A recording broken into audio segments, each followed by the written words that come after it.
August 9, 1942, 1:43 hours. The waters between Guadalcanal and Savo Island, Solomon Islands. Seaman First Class Jack Gebhardt, 19 years old from Milwaukee, Wisconsin, stood watch on the starboard lookout station aboard USS Astoria, scanning the darkness for any sign of enemy vessels. The night was moonless, visibility near zero, the ocean calm as glass. For the past 2 days, American and Allied warships had been protecting the Marines who had just landed on Guadalcanal, America's first major offensive operation in the Pacific War. Intelligence suggested Japanese forces might attempt a counterattack, but so far the night had been quiet. Then, at exactly 1:43 hours, Gebhardt saw something that made his blood freeze. Brilliant white flares bursting in the sky, 3 miles to the north, illuminating the American formation in harsh magnesium light. And silhouetted against that light, barely visible in the darkness beyond, were the shapes of warships, Japanese warships, 7 of them, approaching at high speed in perfect battle formation. Before Gebhardt could shout a warning, the Japanese opened fire. Salvos of 8-inch and 6-inch shells screamed across the water at nearly 2,000 feet per second, covering 3 miles in less than 10 seconds. The first salvo struck USS Astoria's superstructure, penetrating the bridge, killing the executive officer instantly, wounding the captain, destroying the ship's fire control systems. The second salvo hit the forward turrets. The third struck the engine rooms. Within 90 seconds of the first shot, Astoria was burning, listing dead in the water. And Astoria was just the first. Over the next 32 minutes, Japanese cruisers under command of Vice Admiral Gunichi Mikawa would sink for Allied cruisers, damage a fifth, kill 1,077 Allied sailors, and wound 709 more, all while sustaining minimal damage themselves and suffering only 58 casualties. The Battle of Savo Island would become the worst naval defeat in United States history, a catastrophic failure of doctrine, training, leadership, and coordination that exposed fundamental flaws in how the U.S. Navy fought at night. And the most devastating detail of all, Admiral Mikawa didn't even realize how completely he had won.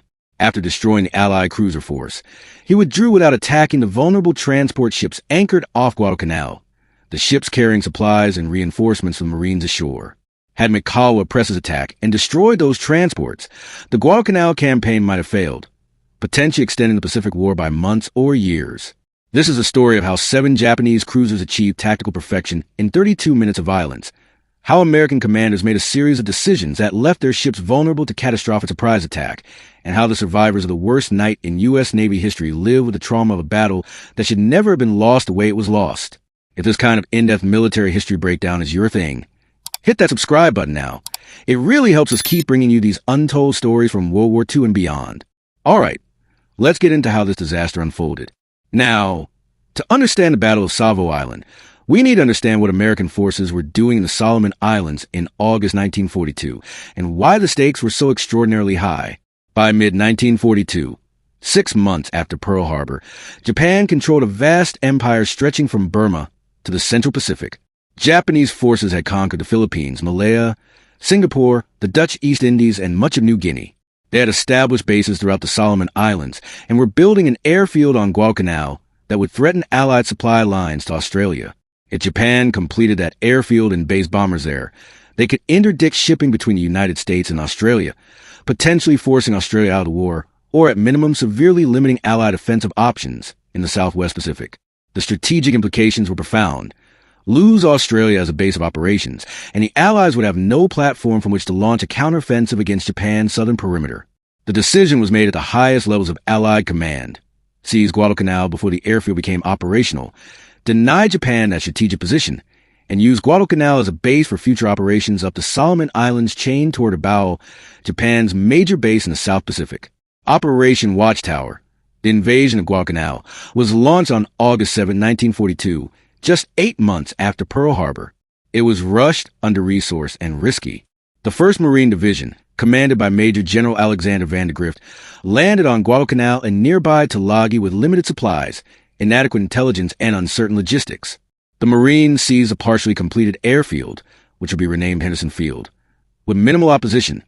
The Japanese construction workers fled into the jungle, but everyone knew the easy part was over. Japan would counterattack, and soon, the naval component of Operation Watchtower was commanded by Vice Admiral Frank Jack Fletcher, flying his flag aboard the aircraft carrier USS Saratoga. Fletcher's force included 3 carriers, Saratoga, Enterprise, and Wasp, 1 battleship, 14 cruisers, and 31 destroyers. A powerful force, but one that faced significant challenges. First, Fletcher was operating far from friendly bases. His nearest supply point was in New Caledonia, over 1,000 miles away. Fuel was limited. His carriers had been in almost continuous combat operations since the Battle of Midway 2 months earlier, and their aircraft and pilots were exhausted. Second, Japanese air power base at Rabaul, 560 miles northwest of Guadalcanal, could strike Allied shipping around Guadalcanal daily.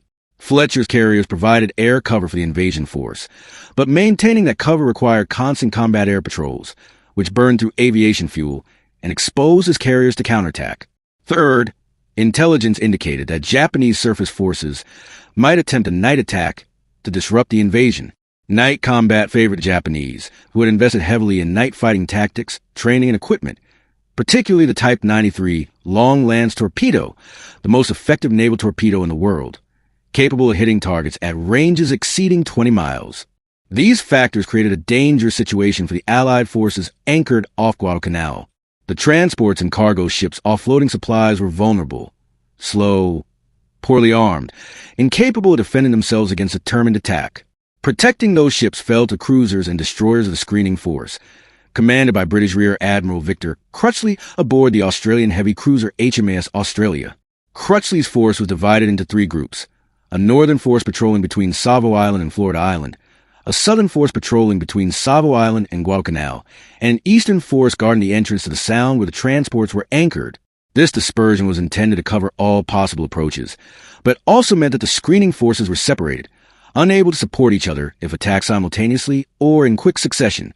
On the afternoon of August 8th, the day before the Battle of Savo Island, Admiral Fletcher made a decision that would have profound consequences. He withdrew his carriers from the Guadalcanal area. Fletcher was concerned about fuel levels, worried about Japanese air attacks, and convinced that the carriers had completed their mission of covering the initial landings. He requested permission from Vice Admiral Robert Gormley, Commander South Pacific Area, to withdraw. Gormley approved. This decision was controversial then, and remains controversial now. Fletcher's withdrawal meant that the amphibious force off Guadalcanal would have no carrier air cover after the evening of August 8th. Any Japanese attack on the night of August 8th to 9th would face only the guns of the screening force. No aircraft, no carrier-based reconnaissance, no ability to strike Japanese forces before they reached Guadalcanal. Admiral Richmond Kelly Turner, commander of the amphibious force, was furious when he learned of Fletcher's withdrawal. Turner believed the carrier should remain until the transports had finished unloading, a process that would take at least 2 more days. But Fletcher outdrank Turner, and the decision was made. The carriers departed on the afternoon of August 8th. That evening, Turner called a conference aboard his flagship, USS Macaulay, to discuss the security situation.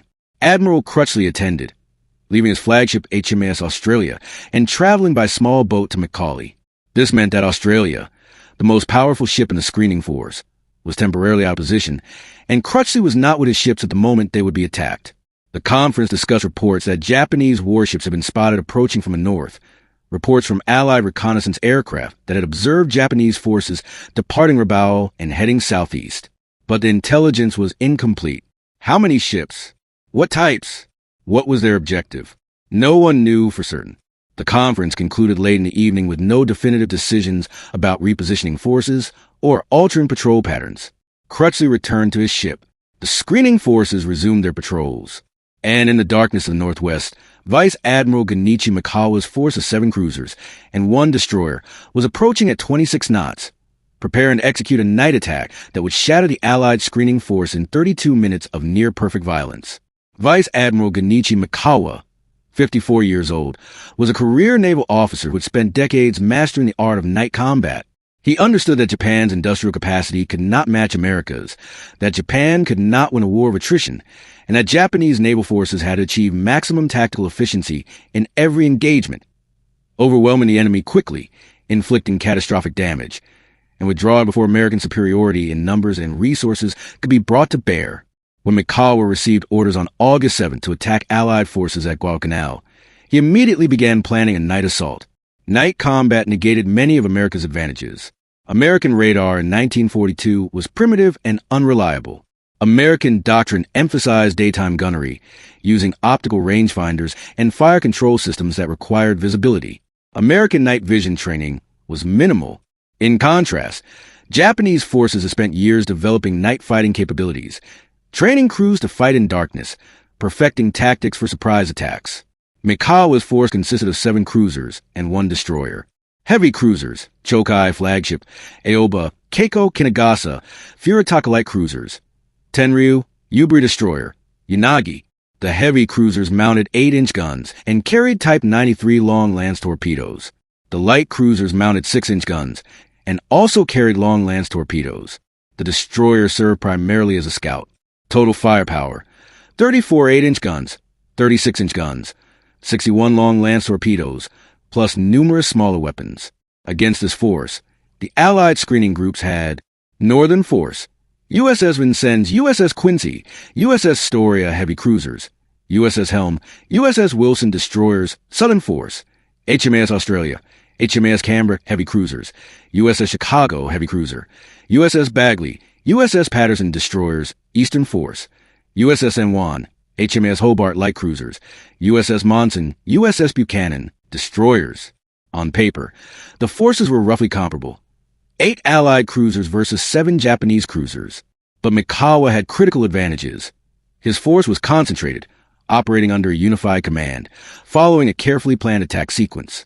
The Allied forces were dispersed under divided command. Crutchley aboard Australia was away at the conference, and following routine patrol patterns that made them predictable. Mikawa's plan was elegant in its simplicity. Approach from the northwest, passing between Savo Island and Cape Esperance on Guadalcanal, attack the southern force first, then swing north and attack the northern force, then withdraw before dawn. Speed was essential. Get in, hit hard, get out before American air power could respond. The plan required perfect execution. Navigation had to be precise. Recognition had to be instant. Identifying targets in darkness, distinguishing friend from foe, engaging quickly. Fire control had to be flawless. Hitting targets at night with the first salvo before the enemy could respond. Any delay, any confusion, any mistake would give the Americans time to organize defense. Mikawa drilled his crews relentlessly during the approach on August 8th. They practiced target recognition, using silhouettes. They reviewed fire distribution plans, which ships would engage which targets. They confirmed torpedo settings and prepared for launch. Every officer and enlisted man understood his role in the attack sequence.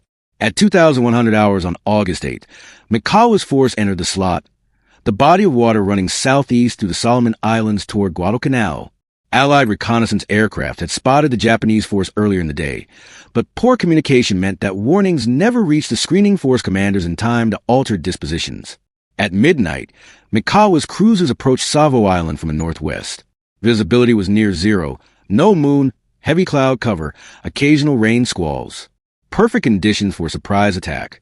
Japanese lookouts, positioned high on the cruiser mast with excellent night-adapted vision, spotted the Allied destroyers patrolling west of Savo Island. Mikawa altered course slightly to avoid detection, slipping past the destroyers in the darkness. At 1:38 hours, Japanese lookouts spotted the Allied southern force. 3 cruisers and 2 destroyers silhouetted against a faint glow of fires on Guadalcanal. Range, approximately 12,000 yards.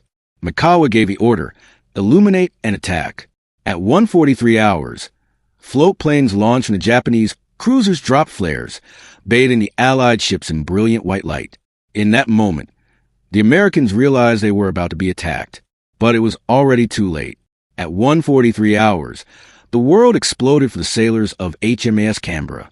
The Australian heavy cruiser was on routine patrol, steaming slowly between Savo Island and Guadalcanal at 12 knots, maintaining her assigned station with USS Chicago and the destroyers Bagley and Patterson. The night had been quiet.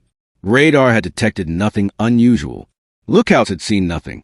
The crew was at Condition 2, a modified state of readiness where half the crew rested while the other half manned battle stations. Then the flares burst overhead, and before anyone on Canberra could react, the Japanese opened fire. The first salvo, a spread of 8-inch shells from 3 Japanese heavy cruisers at 10,000 yards range, hit Canberra's superstructure and forward deck. The shells penetrated thin armor, exploded in side compartments, killed dozens of sailors instantly. The second salvo, arriving 30 seconds later, hit the engine rooms and boiler spaces. Steam lines ruptured. Machinery was destroyed. Men were scalded to death by superheated steam. Within 2 minutes, Canberra was critically damaged. Fires burning out of control, engines disabled, listing the starboard dead in the water. Captain Frank getting lay mortally wounded on the bridge. The executive officer was dead. Over 80 crewmen were killed or wounded. The ship was finished as a fighting unit before she fired a single shot in response. USS Chicago, 1,500 yards behind Canberra, fared only slightly better. Captain Howard Bode, commanding Chicago, was asleep in the sea cabin when the attack began. By the time he reached the bridge, Japanese shells were already falling around his ship. Chicago's crew opened fire, but in the darkness and confusion, they could barely see their targets. A Japanese torpedo struck Chicago's bow, tearing off the forward section and flooding compartments, but the damage was not immediately catastrophic. Chicago turned to port, intending to engage the Japanese force, but in the darkness and chaos, Bode lost contact with the enemy. Chicago fired wildly at shadows, then disengaged and withdrew to the east, leaving Canberra burning behind her. The destroyer USS Patterson, alerting fast in the cruisers, transmitted the first warning. Warning, warning, strange ships entering harbor. The message was broadcast on the TBS, talk between ships, radio circuit. But in the confusion of battle and the fog of war, not all ships received it or understood its significance. Patterson opened fire on the Japanese column, scoring several hits on the cruiser Kinagasa, but the destroyer's 5-inch guns were insufficient to stop heavy cruisers. Japanese return fire forced Patterson to break off and evade. The destroyer USS Bagley, positioned further east, turned to fire torpedoes at the Japanese column but failed to achieve hits. The torpedoes passed harmlessly astern of the Japanese ships, which were moving too fast and maneuvering too skillfully. The entire engagement with the southern force lasted less than 6 minutes. By 1:49 hours, Canberra was sinking, Chicago was damaged and withdrawing, and the Japanese force was already turning north to attack the northern force. The Allied southern force had been destroyed without inflicting meaningful damage on the Japanese. The 3 American heavy cruisers of the northern force, USS Vincennes, USS Quincy, and USS Astoria, were patrolling northeast of Savo Island, completely unaware that their comrades to the south had just been annihilated. The Northern Force commander was Captain Frederick Reef Cole aboard Vincennes. Reef Cole was a career officer with decades of experience, but like most U.S. Navy commanders in 1942, he had minimal training in night combat and had never faced an opponent as skilled in darkness fighting as the Imperial Japanese Navy. At approximately 1:44 hours, Vincennes received a garbled message about an attack to the south, but the report was incomplete and confusing. Reef Cole ordered his ships to general quarters, full battle readiness, but he did not alter course or speed. The 3 cruisers continued their patrol pattern, steaming northeast at 10 knots. At 1:50 hours, Japanese cruisers emerged from the darkness to the northwest, having circled Savo Island after destroying the southern force. The range was approximately 5,000 yards, less than 3 miles, almost point-blank range for 8-inch naval guns. The Japanese illuminated the American cruisers with searchlights and star shells, turning night into day, and then they opened fire with devastating accuracy. USS Astoria, the easternmost cruiser, was hit first. Seaman Jack Gebhardt, the lookout who had spotted the initial flares, watched in horror as Japanese shells tore through his ship. The first salvo hit the bridge, killing the navigator and wounding Captain William Greenman. The second salvo hit the forward 8-inch turret, penetrating the barbette and igniting the magazine below. The explosion was catastrophic, a massive fireball that vaporized everyone in the turret and sent a shockwave to the forward section of the ship. Astoria's gunnery officer, Lieutenant Commander William Truesdell, took control of the remaining guns and managed to return fire. Astoria scored several hits on the Japanese cruiser Chokai, Admiral Mikawa's flagship, starting a fire and killing 34 Japanese sailors. But the exchange was unequal. For every shell Astoria fired, the Japanese cruisers fired 10. Within 8 minutes, Astoria had been hit by over 65 large-caliber shells. Her superstructure was a shattered wreck. Fires raged out of control. The forward section was flooding. Captain Greenman, grievously wounded, gave the order to abandon ship. USS Quincy, in the center of the formation, suffered an even worse fate. Captain Samuel Moore, commanding Quincy, realized the ship was under attack only when Japanese shells began exploding around him. He ordered his guns to open fire, but Quincy's fire control radars were primitive and unreliable in the darkness. The gunners fired at muzzle flashes, the bright burst of Japanese guns, but most shots missed. Japanese fire did not miss. Shell after shell slammed into Quincy's hull and superstructure. The bridge was hit repeatedly, killing Captain Moore and most of his staff. The chart room became an inferno. The forward turrets were disabled. A torpedo from the cruiser Tenryu struck Quincy's port side, flooding the engine room and causing the ship to lose power and list heavily. Ensign John Andrew, 23 years old from Portland, Oregon, was at his battle station in the aft fire control station when he realized the ship was doomed. All around him, Quincy was dying. Fires burning, men screaming, the deck tilting at impossible angles as the ship rolled over. Andrew abandoned his station and went to the main deck to help wounded sailors into life rafts. He would later describe the scene as hell on earth. Men burned beyond recognition, limbs torn off by shell fragments, oil fires on the water consuming swimmers who had abandoned ship. Quincy sank at 2:35 hours, just 45 minutes after the battle began. Of her crew of 900, 389 were killed and over 200 wounded. USS Vincennes, a flagship, held out longest but fared no better. Captain Reefcold tried to maneuver his ship to bring all guns to bear, but in the darkness and confusion, Vincennes became entangled with Quincy's maneuvering, limiting both ships' ability to engage effectively. Japanese cruisers poured fire into Vincennes from multiple directions simultaneously. The bridge was destroyed. The forward turrets were knocked out. Fire consumed the midship section. A torpedo struck the engineering spaces, causing catastrophic flooding. By 2:15 hours, Vincennes was listing 25 degrees, settling by the bow, clearly doomed. Lieutenant Commander Harukazu Fukui, commanding a Japanese destroyer observing the battle, would later write in his action report, "The American ships fought with great courage but were outmatched in every dimension of night combat. Their gunnery was inaccurate. Their maneuvers were predictable. Their doctrine was inadequate. They never had a chance." By 2:16 hours, just 33 minutes after the battle began, all three American cruisers of the Northern Force were sinking or sunk. Over 700 American sailors were dead or dying. Hundreds more were wounded, many critically. The survivors struggled in the oil-covered water, clinging to debris, trying to avoid the fires burning on the surface, waiting for rescue that would take hours to arrive. At 2:20 hours, Vice Admiral Mikawa faced the most consequential decision of his career. His force had just achieved one of the most one-sided naval victories in modern history. 4 Allied cruisers sunk, 1 damaged, over 1,000 enemy sailors killed, all in 33 minutes of combat. Japanese losses were minimal. Chokai had taken a few hits from Astoria, suffering 34 killed and 48 wounded, but the ship remained combat effective. The other 6 cruisers were essentially undamaged. And now, 5 miles to the east, sitting at anchor off Guadalcanal, were the Allied transport ships, 18 cargo vessels and transports, loaded with supplies and reinforcements of Marines ashore, virtually undefended. The cruiser force that should have protected them had been destroyed. Only a handful of destroyers remained, and they posed no threat to 7 Japanese cruisers. Mikawa could attack those transports, sink them all, strangle the Guadalcanal invasion before it could be consolidated. Without supplies, the Marines ashore would be isolated, vulnerable, unable to hold their positions. Japan could recapture Guadalcanal, complete the airfield, threaten Allied supply lines to Australia.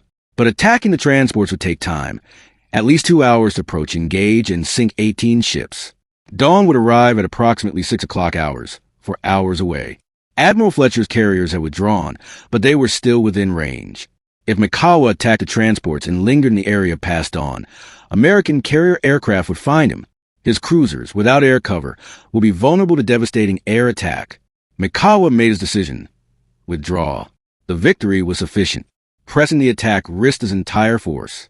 Better to preserve his ships for future operations than to gamble everything on destroying the transports. At 2:23 hours, Mikawa ordered his force to turn northwest and retire up the slot at maximum speed. The Battle of Savo Island was over. Mikawa's decision will be debated by historians for decades. Many would argue that he made a catastrophic strategic error, that destroying the Allied transports would have been worth any risk, that he let an opportunity slip away that would never come again. Others would argue that Mikawa's caution was prudent, that preserving his force was strategically sound given Japan's limited shipbuilding capacity. What is indisputable is that Mikawa's withdrawal saved the Guadalcanal invasion. Had he destroyed the transports, the entire campaign might have collapsed. Instead, the Marines received their supplies, consolidated their positions, and began a long, brutal struggle to hold Guadalcanal against repeated Japanese counterattacks. But for the survivors of Savo Island, floating in the darkness, clinging to wreckage, watching their ships burn and sink, Mikawa's withdrawal was irrelevant. They had lived through the worst naval defeat in American history, and they would carry the scars, physical and psychological, for the rest of their lives. Dawn broke over Iron Bottom Sound, the body of water between Guadalcanal and Savo Island, named for the dozens of ships that would ultimately sink there during the 6-month campaign, on August 9, 1942, revealing a scene of devastation. For cruisers had sunk: HMAS Canberra, USS Astoria, USS Quincy, USS Vincennes. A fifth, USS Chicago, was heavily damaged. The water was covered with oil, debris, and bodies. Hundreds of survivors clung to life rafts and flotsam, many wounded, some burned beyond recognition, all exhausted and traumatized. Rescue operations began at first light. Destroyers USS Wilson, USS Helm, and USS Selfridge moved through the wreckage, pulling survivors from the water. The rescues were harrowing. Men who had been in the water for 4 or 5 hours, exposed to the elements, suffering from shock and hypothermia, their injuries untreated.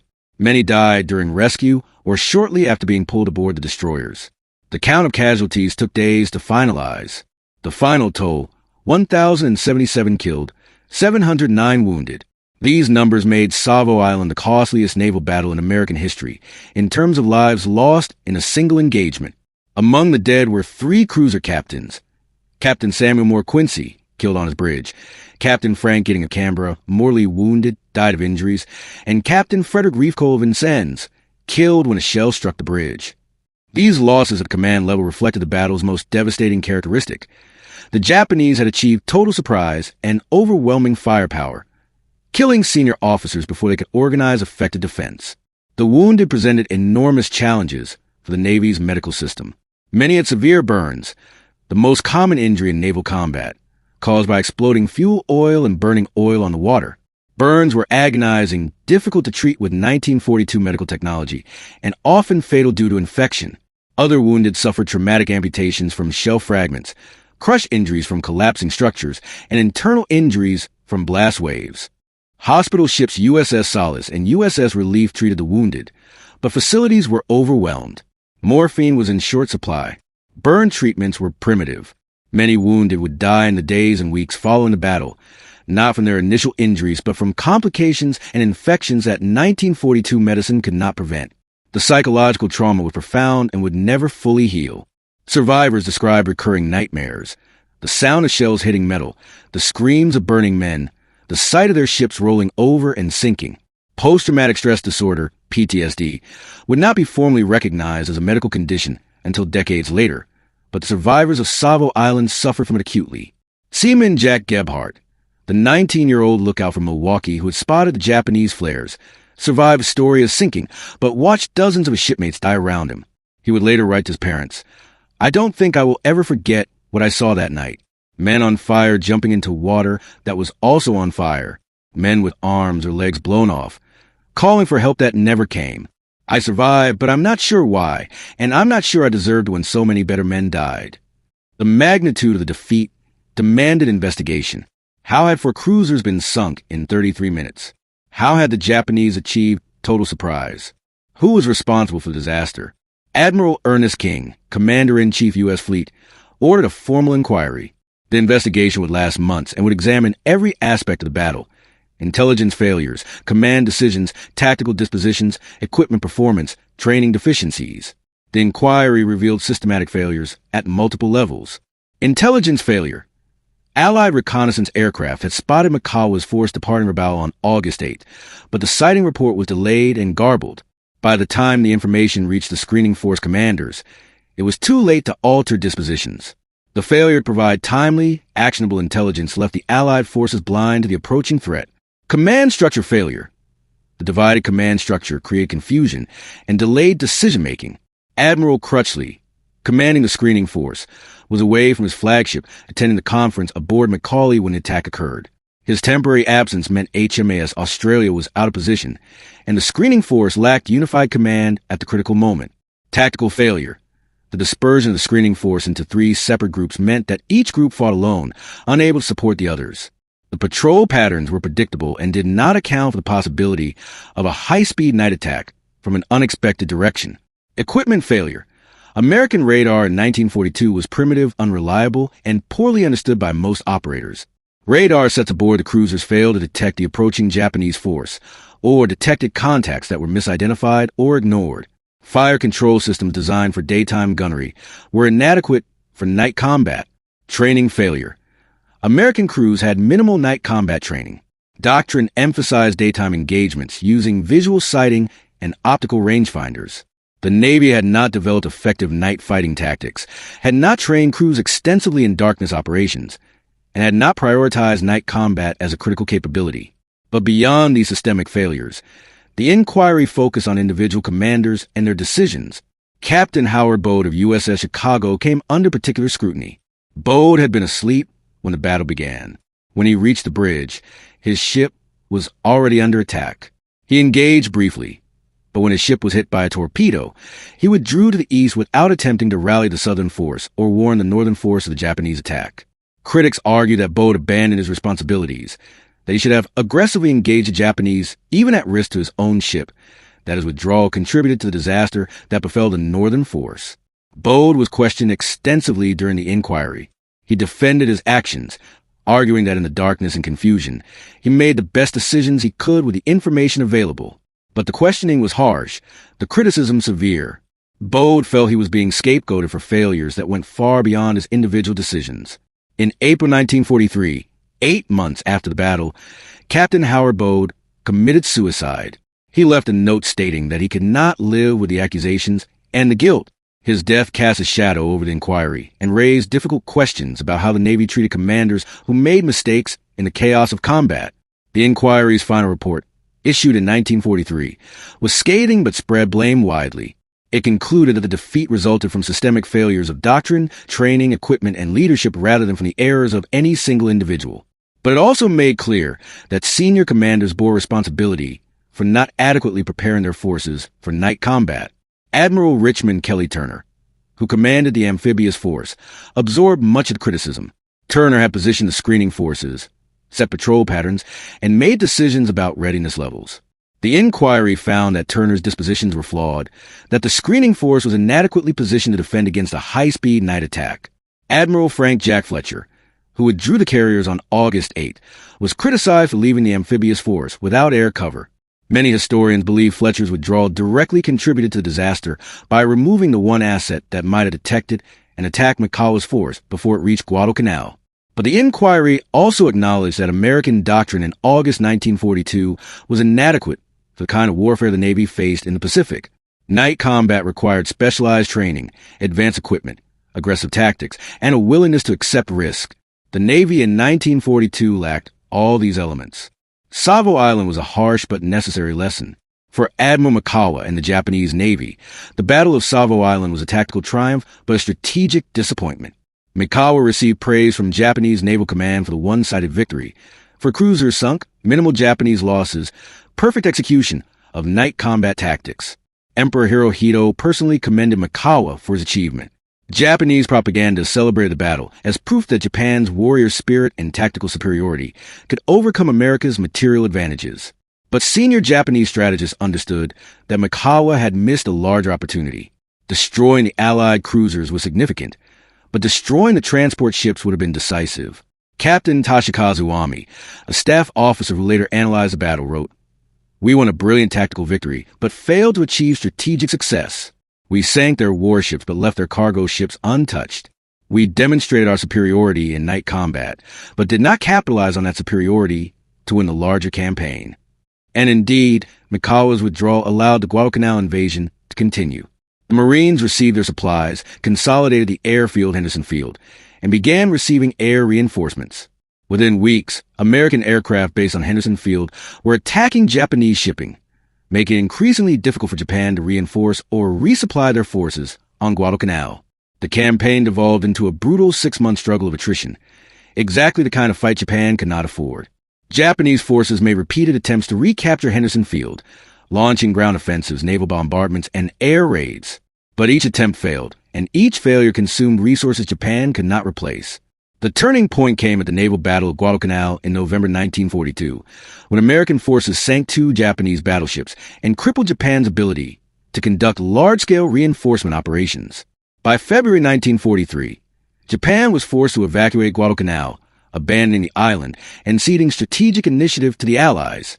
In this larger context, the Battle of Savo Island was a Pyrrhic victory, a tactical success that did not translate into strategic advantage, and may have contributed to Japanese overconfidence about their ability to win night engagements consistently. Moreover, Mikawa's force suffered a tragic postscript. On August 10th, one day after the battle, the heavy cruiser Keiko, one of the ships that had participated in the victory, was torpedoed and sunk by the American submarine USS 44 while returning to cavying. Keiko sank rapidly, taking 71 sailors with her. The loss underscored the vulnerability of Japanese forces operating without air cover and highlighted the growing threat of American submarines in the Pacific. The Battle of Savo Island forced the U.S. Navy to fundamentally rethink how it fought at night. The defeat was so comprehensive, so one-sided, so clearly the result of Japanese superiority in night combat, that the Navy could not ignore the implications. In the months following Savo Island, the Navy initiated a comprehensive overhaul of night fighting doctrine, training, equipment, and tactics. This transformation would take over a year to fully implement, but would ultimately give the U.S. Navy capabilities that would dominate the Pacific War's later stages. Radar development. The most critical technological improvement was radar. The radar sets aboard American cruisers at Savo Island were primitive, unreliable, and poorly integrated into fire control systems. After Savo Island, radar development became a top priority. New models with greater range, better target discrimination, and integration with gunnery systems were rushed into production. By 1943, American cruisers carried radar sets capable of detecting surface targets at ranges exceeding 30,000 yards and providing accurate fire control solutions for guns to engage targets beyond visual range. This radar-directed gunnery revolutionized naval combat, allowing American ships to hit targets they couldn't even see. Night combat training. The Navy established intensive night combat training programs at bases in the United States and forward areas. Ships conducted night gunnery exercises, night maneuvering drills, and simulated night battles.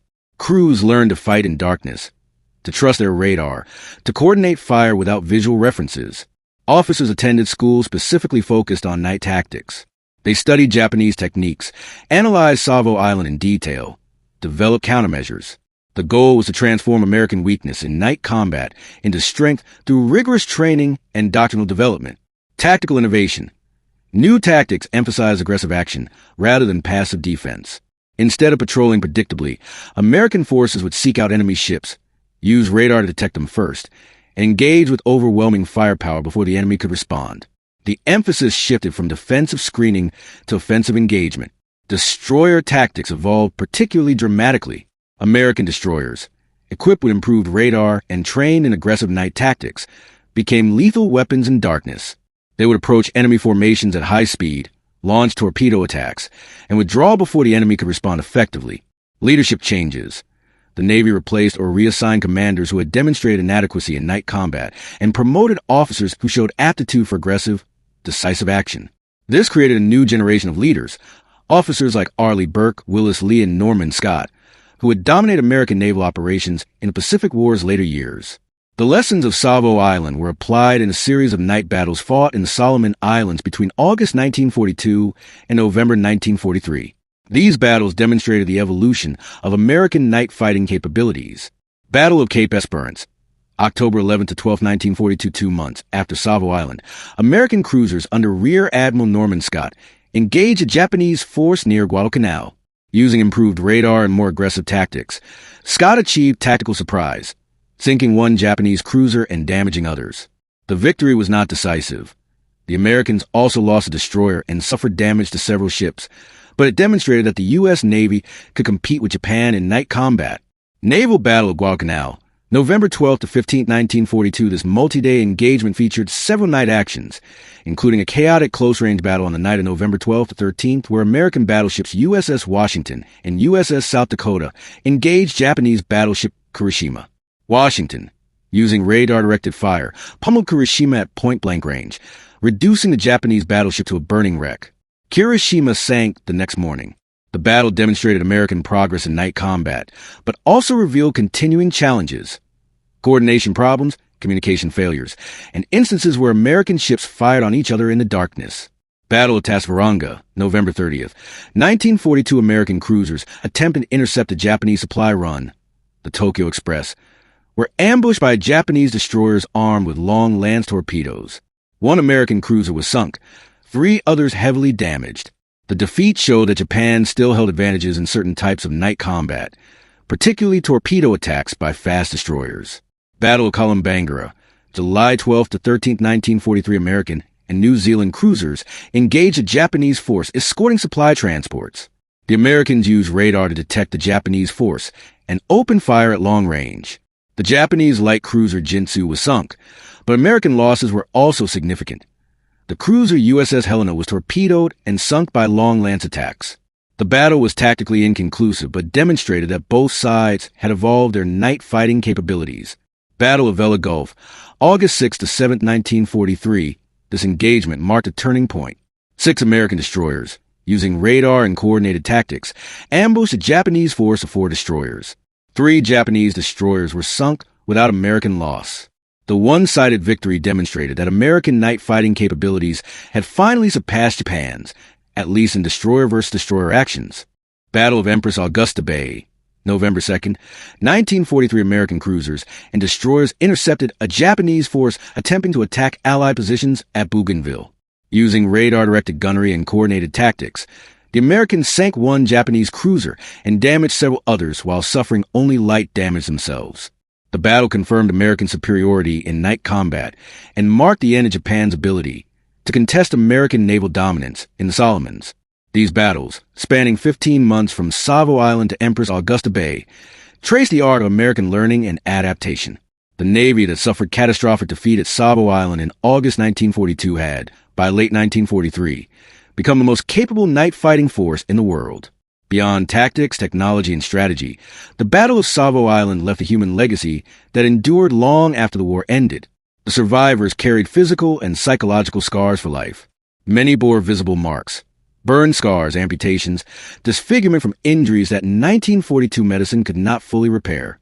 But the psychological wounds were often deeper and more lasting. Post-traumatic stress disorder manifested in multiple ways. Nightmares, flashbacks, hypervigilance, depression, anxiety, substance abuse. Many survivors struggled to reintegrate into civilian life after the war. They had seen things that could not be unseen, experienced horrors that could not be shared with people who had not lived through them. Reunions of survivors were both cathartic and painful. Men who had not seen each other in decades would embrace, cry, remember the fallen. They would share stories that they could never tell their families. Stories of how they survived when others died, of decisions made in moments of chaos, of guilt that persisted for 50 years. Jack Gebhardt, the 19-year-old lookout from Milwaukee, lived until 1998. He attended every Astoria survivor reunion, maintaining contact with the men who had shared the worst night of his life. In interviews late in life, he would say, "We lost that battle. We lost it badly. But we learned from it, and we came back stronger. That's the American way. We don't always win, but we always learn, and we never quit." The families of the 1,077 men who died at Savo Island carried their own burdens. Gold Star families, those who lost sons, husbands, fathers, brothers, received official notifications, folded flags, condolences from the Navy. But the notifications were often vague, the details classified. Families knew their loved ones had died in battle, but often didn't know how, where, or what they'd been fighting for. It wasn't until years after the war that the full story of Savo Island became public. When families learned the details, that their loved ones had died in the worst naval defeat in American history, that the ships had been surprised and overwhelmed, that the battle had been a catastrophic failure, the grief was compounded by questions about whether the deaths had been necessary, whether better leadership could have prevented the disaster. These questions never had satisfying answers. War is chaotic, brutal, unforgiving. Mistakes happen. People die, and the survivors and families are left to make sense of losses that defy sense. In 1992, 50 years after battle, survivors of Savo Island returned to the Solomon Islands for a memorial ceremony. They were old men now, in their late 60s and 70s, many in poor health, some in wheelchairs. But they came, traveling thousands of miles to honor their fallen comrades. The ceremony was held on Savo Island itself, near the waters where the 4 cruisers had sunk. A monument was unveiled, a simple stone marker listing the names of the 1,077 men who had died. The survivors stood in silence as the names were read aloud one by one, taking nearly an hour to complete the roll call of the dead. Several survivors spoke briefly. They talked about the men they had known, the friends they had lost, the lessons learned, the legacy inherited. They emphasized that the deaths had not been in vain, that the defeat at Savo Island had forced changes that helped win the war, that the sacrifice had meaning even if the battle had been lost. A bugler played taps. The old man saluted. Some wept openly. And then they scattered flowers on the water, white flowers for purity, red flowers for sacrifice, floating on the calm surface above the wrecks of the ships that lay hundreds of feet below. The ceremony concluded with a prayer and a commitment to remember. The youngest survivor in attendance was 68 years old. Within a decade or two, they would all be gone, the last living witnesses to the worst night in U.S. Navy history. But the memory would endure, preserved in official histories, veteran testimonies, and the collective consciousness of the Navy itself. 80 years after Battle of Savo Island, the lessons remain relevant to military professionals, historians, and students of leadership under pressure. Lesson 1. Technological superiority does not guarantee victory. In August 1942, the United States possessed greater industrial capacity, more ships, more resources than Japan. But those advantages were relevant at Savo Island because Japan had invested in specific capabilities, night combat training, effective torpedoes, aggressive tactics, that negated American strengths. The lesson: capability matters more than quantity. Knowing how to fight effectively is more important than having more ships. Lesson 2. Peacetime training must reflect wartime realities. The U.S. Navy in 1942 trained primarily for daytime gunnery duels between battleships, the kind of warfare that characterized World War I. But the Pacific War was fought primarily at night, with cruisers and destroyers, using radar and torpedoes. The mismatch between training and reality contributed directly to the Savo Island disaster. The lesson: prepare for the war you will fight, not the war you want to fight. Lesson 3. Surprise is devastating. The Japanese achieved total tactical surprise at Savo Island, and the Allied force never recovered. Ships were destroyed before they could organize effective defense. The lesson: vigilance is not optional. Commanders must anticipate threats, position forces defensively, maintain readiness even when attack seems unlikely.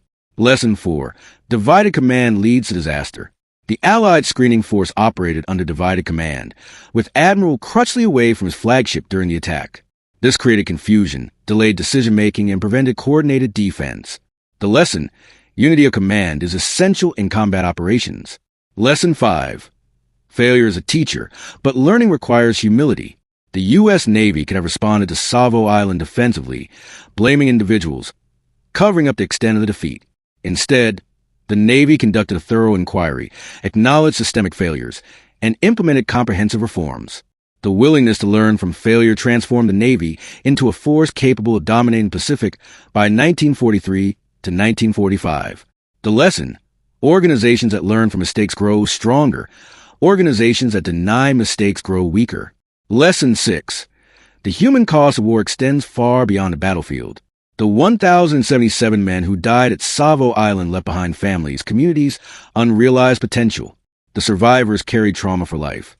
The lessons learned were paid for in blood. The lesson: every strategic decision, every tactical choice, every training shortcut has human consequences. At 1:43 hours on August 9, 1942, Japanese cruisers opened fire on Allied ships near Savo Island. 32 minutes later, for cruisers were sinking or sunk, over 1,000 men were dead or dying, and the U.S. Navy had suffered its worst defeat in history. The battle was catastrophe, a failure of intelligence, doctrine, training, equipment, and leadership.